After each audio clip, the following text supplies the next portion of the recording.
everybody, and welcome back to another episode of the Beef Up Front podcast here on Pick Swap Media, the weekly college football show.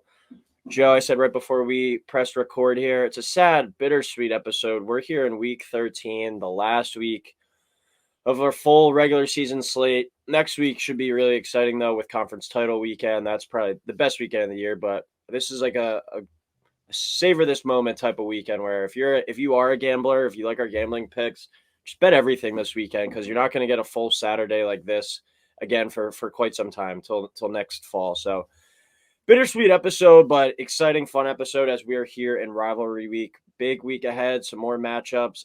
We'll go over the top 25 again as well. But before we get started, happy Thanksgiving to everyone listening. Welcome back, Joe, and how are we?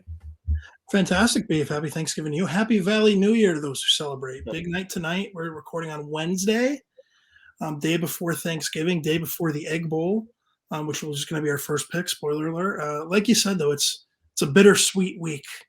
Like Andy Bernard said on The Office, I wish, I could know when I was in the good times when I was actually in them. And here we are now, last full week, college football. Next week, it's conference title week. So, you have 10 marquee matchups, but it's not the same as, you're getting even the other games to kind of build around.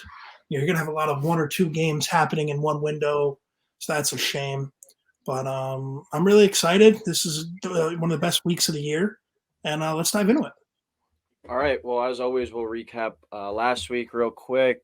I continued my resurgence over these past few weeks, went going 14-6 on the week, as well as giving out the long shot play with the Gamecocks of South Carolina over Tennessee.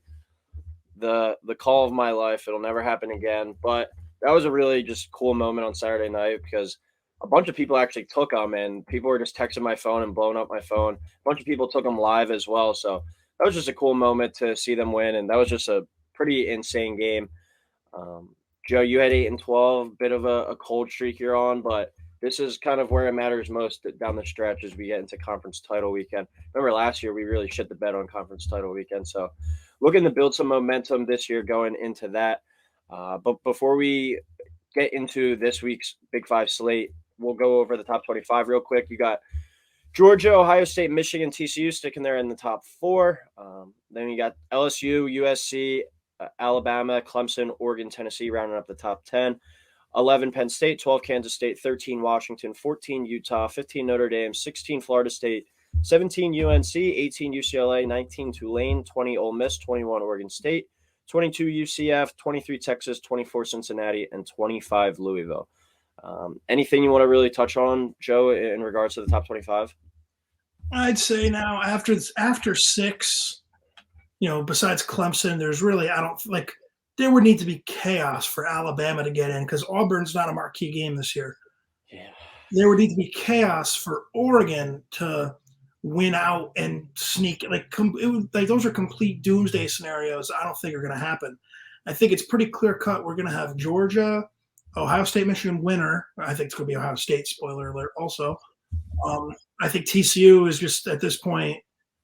Every time they look dead, they come back to life somehow. It's incredible what they're doing. And then I think it's going to be USC or Clemson. So really one of those three power conference teams, if they lose, will be filled in by the two. Real dicey scenario is if two of them lose. Like let's say USC and TCU both lose. Then that opens up the door for some potential chaos and a potential, two Big Ten teams actually making it. So, but that's a topic for a different day. But I think it's a really kind of the most frustrating thing to me is Notre Dame at 15. Because if Notre Dame finds a way to upset USC this weekend, we're going to end the regular season as a top 10 team. And that's just going to be maddening to me. Because this could have been a legitimate win and in scenario for Notre Dame this weekend. But that's not the case. So that's all I got. All right. Well, you pretty much hit everything on the head. We'll definitely have some more clarity, I think, by the end of this weekend. As long as there's no major upset like Georgia losing to Georgia Tech somehow. But we don't know. I mean, we saw both Ohio State and Michigan play with their food last week and narrowly beat two teams that are a lot worse than them. And then we saw Tennessee get the doors blown off them. So you never really know. Georgia Tech riding high, too. Just defeated a pretty good North Carolina team. So I obviously not picking that, projecting that, but we're kind of looking at some of this stuff as shoe-ins where it's you still got to go out there, play the game, and win the game. So no room for error for any of these top teams. But as you said a few minutes ago, Joe, we'll start it off with the Egg Bowl on Thursday night. One of the better games of rivalry week, the nice little Thanksgiving evening college football game. That features Mississippi State at number 20, Ole Miss. 7 o'clock kickoff on ESPN. Ole Miss minus 2.5, over under 59 in this one. What do you like here, Joe? Coyle, like you always said, I love watching this game because this is actually the game on Thanksgiving night at my uncle's house. He just has one big TV. He doesn't have multiple TVs like we do at Lake. We prefer the Mississippi State Ole Miss game over whatever the night NFL game is, because at that point you've watched two NFL games. Now you can kind of spice it up with a rivalry that people like don't understand in terms of just two fan bases that hate each other. Is one of the best rivalries in college football, hands down. Mississippi State despise each other. That being said, a lot going on with Lane Kiffin rumors, whether he's going to Auburn, whether he's staying at Ole Miss. I saw, someone tweeted out that he's staying, but then there's all these other people saying he basically has the job. He's just waiting till after this game. A lot going on, especially now with the transfer portal. There's probably a lot of Ole Miss players sitting there like, damn, I don't want to go through a new coach. How does it look in Auburn? Can I get in Auburn? Can I get in here? Can I get in there? Looking at other teams in the top 25 that might have been a player or two away, like, ooh, can I go here? You'd make the playoff next year. Especially now with the expanded playoff coming into play. You don't know what's happening inside that locker room at Ole Miss. So that being said, I'm taking the Bulldogs 38-30 over the Rebels. So Mississippi State will cover the 2.5. I'm taking the over of 59. Like I said, there's just too many question marks right now, and especially last week. I mean, you saw what happened. They went to Arkansas, and they didn't even look like they wanted to be there. They looked like Alabama was the end of their season, and they were done. That game also could have meant, because they were sandwiched in between Bama and Mississippi State, there could have been a emotional hangover there or letdown or whatever you want to call it. But, I mean, this team, just something feels off about Ole Miss right now, if that makes sense. Mm-hmm. So that's my pick. I'm going Bulldogs here. Yeah, Joe, I like Mississippi State to win this one too, and you can get them underdog plus money. It's a nice little winner there. I think that's in play. I got them 30-27, so Miss State plus 2.5, under 59.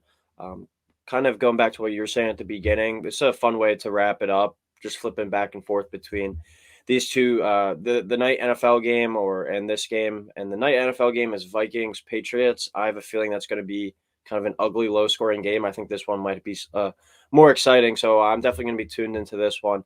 When I see the names of these two schools, though, my head immediately thinks of like points and offense. But looking at the series history between the two, the matchups are usually lower scoring than you would think. I feel like this is a number where people are going to want to hammer the over, but history says take the under in this one. I think you can really attribute that to rivalry factors. Looking at all the spreads and the totals for this weekend, I like a lot of unders just because it's the last game of the season, regular season for all these teams. And in most circumstances, you're playing your rival. You want to find any way you can to beat them, and you'll do whatever it takes. And those are the games that are usually physical. I feel like more defensive battles. The last time the total between these two teams have gone over that projected number of 59 was back in 2016. So I'm going to go ahead and follow that trend of taking the under here. Ole Miss, like you said, Joe, looked just deflated last week after that loss to Alabama, and it seems like the win just might be completely out of their sails now. I think Lane's all but gone because it pretty much he didn't say he wasn't leaving Ole Miss. All the reports where he said, I didn't accept a job yet. So yet, I think is the big word there, that it seems like he's going to leave after this game. You'll see, I'd say maybe Sunday morning. It comes out after the Iron Bowl. But I agree with you, Joe. It looks like the wind's out of their sails. They're really emotionally let down. And I think Will Rogers ends his career as a Bulldog quarterback, leading the Bulldogs to their first win in the series since 2019. So Ole Miss outright with the under hitting. Second game of the week, we go to Friday now. I'm going to need your help a bit on this one, kind of describing what's going on, because I feel like you might have a better idea than me. You got number 19 Tulane at number 24 Cincinnati, 12 o'clock on ABC. Both teams with one loss in the conference. Cincinnati a 2-point favorite, over under 46.5. On Brett McMurphy's Twitter, he says, Friday's Tulane-Cincinnati winner will host the AAC title game. The visiting team will be the college football playoff's highest-ranked team among the Tulane-Cincinnati loser and then either UCF or Houston. Can you explain that whole thing? I'm pulling up the standings right now. So the winner of this game would only have one conference loss. They'd be the only team with one conference loss. That makes sense why they're hosting. Yeah. Then you would have Tulane, UCF, and Houston all at 5-2. Mm-hmm. I think the problem here is Houston did not play UCF this year. Tulane beat Houston. So this is what I'm just trying to do tiebreakers in my head. But then UCF beat Tulane. Yeah. So in my opinion, I feel like it would be UCF regardless. Yeah, that's what I was thinking, that it would be Tulane loses, it would be Cincinnati UCF as long as UCF won. Because the one thing which I think is unfair to UCF beat both Cincinnati and Tulane. Mm-hmm. Like, I don't know. But I think it would also kind of work itself out because if Tulane loses and UCF wins, UCF's at 22, Tulane's at 19. I think they'd just hop Tulane even by one spot because of that head-to-head. I mean, there would need to be – And UCF plays 1-10 South Florida this week, so I think it's going to most likely wind up being UCF versus the winner of this game. And Houston plays 4-7 Tulsa. That's why I'm like they're not even in the top 25. Yeah. They're also 7-4, so Yeah. I don't know. I mean, I feel like it was just they didn't need to do this tiebreaker rule, and also like the American needs to kind of make. I don't know. This is very confusing to me. I feel like this could have been solved with like I know people hate on divisions, but it's pretty easy a lot of the time when you have divisions because everyone in the division plays each other, and then you just have the two division winners. Like, yeah, it sucks in the Big Ten's case where the Big Ten West is just so much worse. But all it takes is for one or two programs to figure it out, and then you have an even division again. Yep. So this is why I kind of don't like this. And in this sense, like Houston's also probably 5-2 in the conference because of the fact that they only had to play Tulane. Houston also didn't have to play Cincinnati either, which is stunning to me. But they also have two losses to SMU, and they have a loss to Tulane. So I don't know. Like, it's stupid. I think it's just going to end up being UCF as long as it takes care of business. Because Cincinnati's currently lower ranked than UCF, so if they lose, that wouldn't matter. And Tulane at 19 is only 3 spots. It's like Tulane was like 5th in the country. Mm-hmm. So, I mean, I think it's just going to be the Cincinnati-Tulane winner and then UCF going on the road, which is also stinks for UCF because they're having a solid season. Having to go on the road at 5-2 kind of stinks for them. But, I mean, you lose to Navy, and that's what happens. So that was, I think, the most we talked about a game without talking about the game. I'll just start off and dive into it here. I'm going to take Tulane 27-24. Not going to go crazy in depth because we just did a lot of talking there. I guess Tulane's a good team. They had a loss to UCF at home earlier in the year. I think Tulane is battle tested. They have a win over Kansas State. And, they have some weird losses, like 27-24 loss to Southern Miss, who's a bad football team. Like, Tulane is taking care of business for the most part in the American Athletic. They only lost by a touchdown in UCF, so it's not like, when they stepped up to the bigger competition, they got blown out. Going to Nippert Stadium is tough, especially the fact that Cincinnati has a chance to prove, like, hey, we've been the G5 program over the last 3 years, which is kind of why I really don't like this pick. I kind of just want to have a little bit of parity. Since Kansas game, they have a lot of steam going into a Big 12 where the teams in the Big 12 have a lot of question marks right now. Even like TCU, can they repeat this next year? I know we're already looking at next season saying that, but it's a Cincinnati program that's quickly becoming one of the premier, and I know that sounds crazy saying Cincinnati Bearcats are like a premier spot. If Fickle stays there and keeps doing what he's doing there, I mean, Cincinnati might be running the Big 12 in like 5-10 years' time. I'm not going to go too in depth as well as we had a little bit of a ramble session here talking weird tiebreakers and stuff, but I'll take Cincinnati here 23-20. So give me Cincy -2 under 46.5. Like I said, not much, but a few quick notes. Cincy has the second longest home winning streak in the country at 32 games and has also won 9 straight games in the month of November. That's the third longest streak in the country. Those are just two pretty convincing numbers for me. You get them at home here and in the month of November. And like you said, Joe, they've been the premier G5 team over the past 5 years or so. I think they kind of want to finish out on a strong note before they're going into the Big 12. And as we said, with the whole tiebreaker scenario, this is a win and in spot for them, as well as getting the chance to host that game. I think they want to go out on top in the American and get that New Year's Six Bowl as well. So give me the Bearcats here in this one, -2 and under 46.5. All right, now we move to Saturday for our last three games, and probably the three best games, including the biggest game on the calendar for this college football season, without a doubt, it seems like. And that's number 3, Michigan, at number 2, Ohio State. Would you say, Joe, before you get into it, if this is the best rivalry in college football? This is a 12 o'clock kick on Fox, Ohio State -7.5, over under 57.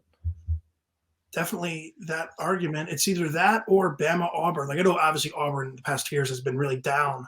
Mm-hmm. There were some points in this rivalry where Michigan wasn't exactly that great. And Ohio Yeah. State was really good. This is the biggest game in this rivalry since 06, when it was number 1 and number 2 playing the last game of the regular season in a de facto playoff game back then. And it's a de facto playoff game now, because if Michigan loses this game, which I think they're going to, by the way, I have Ohio State 35, Michigan 24. I have Ohio State covering the 7.5.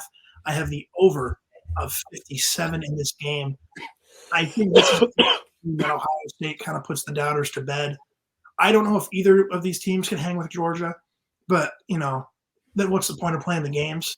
I think Ohio State has the puncher's chance against Georgia looking ahead to a potential national title game scenario. I think TCU has a chance due to their offense to hang with Ohio State, but it's kind of like TCU going to Georgia is a little bit too high of a step. Anyways, I just think this is going to be the game. Stroud kind of puts the Heisman to bed, even though he's had some shaky games. If he goes out and dominates Michigan in the biggest game of the weekend, in one of the biggest games of the year, I think the Heisman will go to CJ Stroud. I think this is going to be the game he locks it up. Blake Corum also, too, is kind of banged up. I think he said he's going to go. But, if he's not 100%, I don't know how good Michigan can be, because McCarthy is not the quarterback that you want to bring into a shootout. And I think that's what it's going to take to beat Ohio State this year. I know last year, they were able to out-physical them, but you got to go into the horseshoe. I know some weird things have happened in this rivalry game before, but I don't know. I mean, I feel like Ohio State is not going to be denied this year. Give me the Buckeyes 35-24. All right, before I get into my little rant about the game, just some quick history on this matchup, kind of looking back at it, some pretty cool numbers. This is courtesy of Winsipedia. It's a great site I've been using a lot for some history on these games throughout the year. Michigan, most wins in college football history. Ohio State's second. Ohio State has the second most All-Americans all time. Michigan has third. Michigan has the second most national titles, and Ohio State's sixth. So it just doesn't really get much better than this history-wise between these two teams, and we get them both undefeated. This is the 13th time that they've matched up against each other, both in the top 5, and last year was the most recent, with Michigan winning as a number 5 and Ohio State was a number 2. Ohio State was dominating the series, though, leading up to last year, winning the previous 8 matchups. So a big game here, as always. I'm going to start it off with, though, I don't know how good or if these two teams are really that good, or elite. It sounds weird to say it at number 2 and 3, but I think Georgia would beat both of these teams pretty comfortably. Both teams' best win this regular season has been over Penn State, who obviously we've seen as nothing special against good competition, getting trounced by both Ohio State and Michigan. I'm really disappointed with the quality of the Big Ten competition this year, and I think that these two schools have really benefited from their brands and being Ohio State and Michigan in terms of their rankings. Maybe these two teams have been loafing a little bit and kind of just taking it easy and not really opening up the playbook much to get to this game, and we're going to see an all-time classic here, saving their best stuff for the last. But I just still haven't gotten a real good read on either of these teams due to the lack of competition. And when it comes to these tight kind of coin flip matchups, I always tend to lean with the better quarterback. And if they have the home field advantage, I almost always tend to take them. So that pushes me towards taking Ohio State here with Stroud, and arguably the best receiver, in my opinion, in the country with Marvin Harrison Jr. It looks like it's going to be 50 degrees on Saturday. I think that's a big element in the game with the weather, with the way Ohio State likes to play and throwing the ball around the yard. It doesn't look like the weather should be a big factor. So I think the Buckeyes are able to avenge that loss from last year and go back to the Big Ten title game, winning this game. But I'm going to take Ohio State 31, Michigan 24. So Michigan plus a 7.5, and then we'll go under 57 there. Fourth game of the week, we go to the Pac-12 now. Number 9 Oregon at number 21 Oregon State. 3:30 on ABC. Oregon minus 3.5 over under 56 here.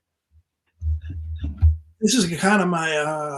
I was thinking about making this my upset of the week straight up, but I like to talk about other games as well. So I'm going with the Beavers here, 28-25 over Oregon. Them getting to host this game, I think, is massive. Bo Nix is dead to me again. I don't care how good he looks. I picked him one time finally. He screwed me. Bo Nix dead to me. That's kind of the only logic I have here. Oregon's been, I'm pretty sure, Coyle, off the top of my head, Oregon has been dominant in this rivalry. I know Oregon State won it that COVID year, but Oregon, I feel like, has been dominant since I've been really paying attention to college football. I feel like Oregon's won this game almost every single year. Four out of the last 5 and 12 out of the last 15. Yeah, so that'll do it. I think that's going to stop this year. I think Oregon State's a really good team that's playing to be in a pretty good bowl. They're 21st right now. They win this game, they'd be pretty high up. Well,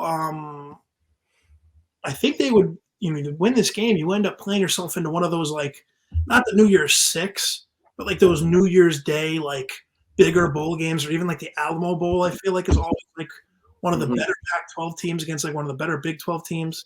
9-3, would be tough to get into like a New Year's Six bowl. But Oregon State wins this game. A couple things shake out. Oregon State could be third in the conference potentially.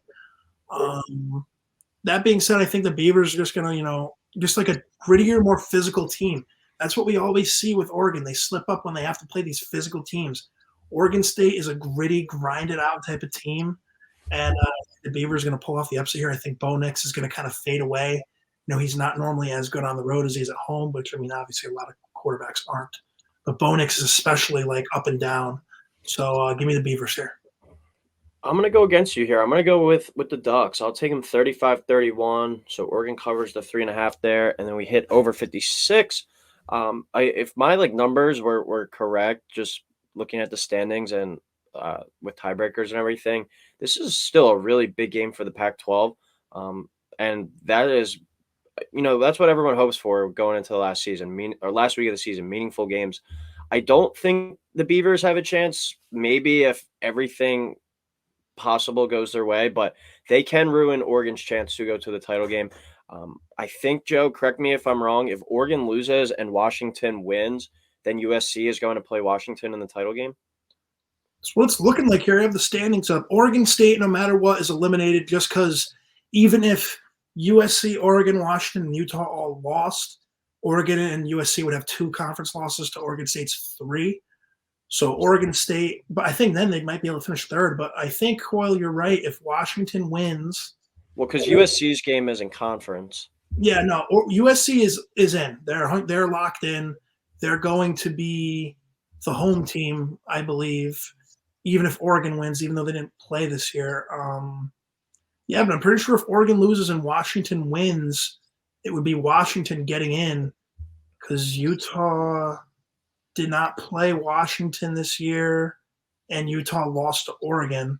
So by the logic we were using before, a lot of tiebreaker talk today.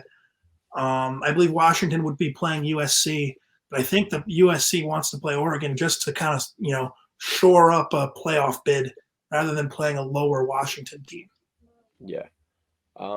But this has been a good season for both Oregon State and Oregon. I think they've kind of both overachieved a little bit in my eyes. But as we were talking about earlier, Oregon has really dominated this series. But there's a different kind of wrinkle with the Ducks going on the road here and what should be a really exciting atmosphere in Corvallis.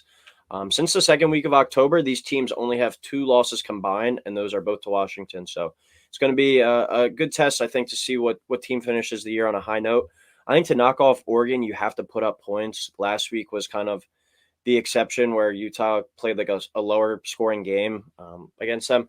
But last week's 3-point victory over Utah was the only game Oregon hasn't scored at least 30 points or more since their first game of the year in that Georgia matchup. So Bo Nix might not be 100%. He's got that shoulder injury that he's dealing with, but he's still better than whatever Oregon State's trotting at quarterback. They've kind of been alternating guys this year.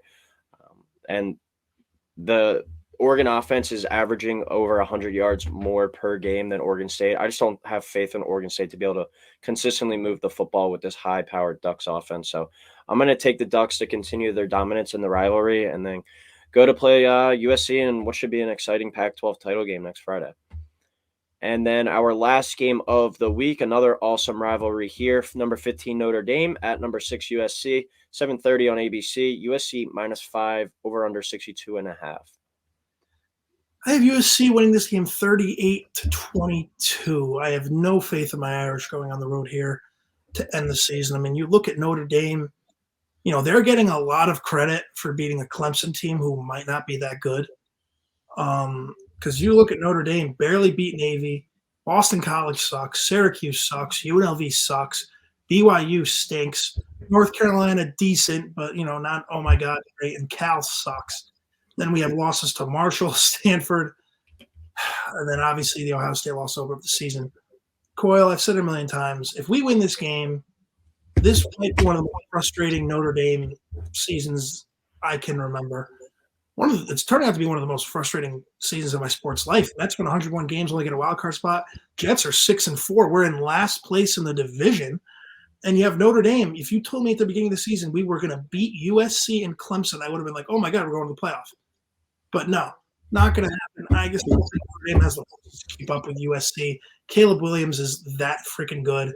I think I was saying before about Stroud, if Caleb Williams now comes after, even if Stroud has a big game at noon and comes out in the night game and lights up Notre Dame on ABC, and, as dumb as it seems, beating Notre Dame still carries a lot of weight. I mean, Caleb Williams could also lock up the Heisman this weekend. Ask me who I think is going to win at the end of Saturday, and I'll let you know. But I just think USC is the better football team, better coach, more experienced head coach. I think Freeman's still got a little bit of a way to go. But give me USC here, 38-20. All right. I'm going to take USC to win here as well, but I like Notre Dame to cover and keep it pretty close. I'll take USC 33, Notre Dame 30. So Notre Dame plus the 5 over 62.5 hitting there. Even though they don't have a playoff shot, this is something that we see in like the NFL a lot of times when you play. A lot of the time the NFL does this on purpose towards the end of the year. You play in like divisional rival type games. Sticks out in my mind last year with the Jaguars defeating the Colts when the Jags had nothing to play for. And then they went out, beat the Colts, and eliminated them from the playoffs. Notre Dame has a chance to do this right here with one of their biggest rivals as well. So I'm really impressed with the development of Notre Dame over the course of the past year, especially on offense.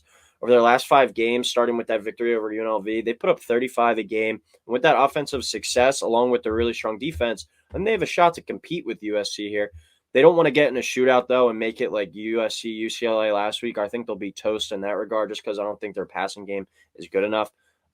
But this is probably the best defense USC has seen all year, maybe Utah, but Notre Dame wants to just run, and run some more, and they're playing a USC rush defense that allows 147 yards per game and isn't really striking much fear into Notre Dame's eyes this week. I think their offensive line will be able to bully them up front. They're going to have a shot. I just don't have the balls to take Drew Pine to win this game over Caleb Williams, who I think next year will be the number 1 pick in the draft when it's all said and done. He just continues to look better and better, and he's now starting to get Patrick Mahomes comparison. So take that for what you will, but I'm going to take USC with some late game heroics by Williams, but Notre Dame finds a way to cover, but a real awesome game. I think the best game of the week here. All right, now we go to the best bet. Carrying on kind of what I've been saying with in regards to some of these rivalry games, the numbers say in these rivalry games the unders hit more often than not. I'm going to go under 61 in the Apple Cup between Washington and Washington State. Looking at the history of this on Winsipedia, the total between these teams has only gone over 61 once since 2010. You were in middle school back then, Joseph. It's been a long time. Rivalry games, I think you kind of just throw the stats out the window. We typically see more defense, and we usually see bad weather in this game. I remember, I'm not sure what year it was, but it was a few years ago. It was snowing for this game, which was like just a really cool sight to see. Looking at the weather, it looks like it's going to be 35 degrees in Pullman, Washington. I think the cold weather always hurts these pass-heavy type teams. Like I was saying with Ohio State earlier, they're benefiting from getting good weather. I think a pass-heavy team that leads with Michael Penix leading the country in passing yards per game, I think he's kind of hurt by this poor weather, and that kind of limits them on offense. So we're going to go under 61 in Washington versus Washington State. My best bet, I'll be quick. Texas minus 8.5 at home versus Baylor. Baylor kind of had their heart ripped out of their chest emotionally. I think they're dead, losing to TCU. I think this is the third week in a row I've talked about Baylor, by the way. Longhorns still have a chance to make the Big 12 title game. If Texas wins and then Kansas upsets Kansas State, it'll be Texas-TCU Part 2 in the Big 12 title game. So Texas, still with a lot to play for. They can, win the game, get a Sugar Bowl berth, potentially end this season 10-4, believe it or not, as, up and down as the season has kind of been for Texas.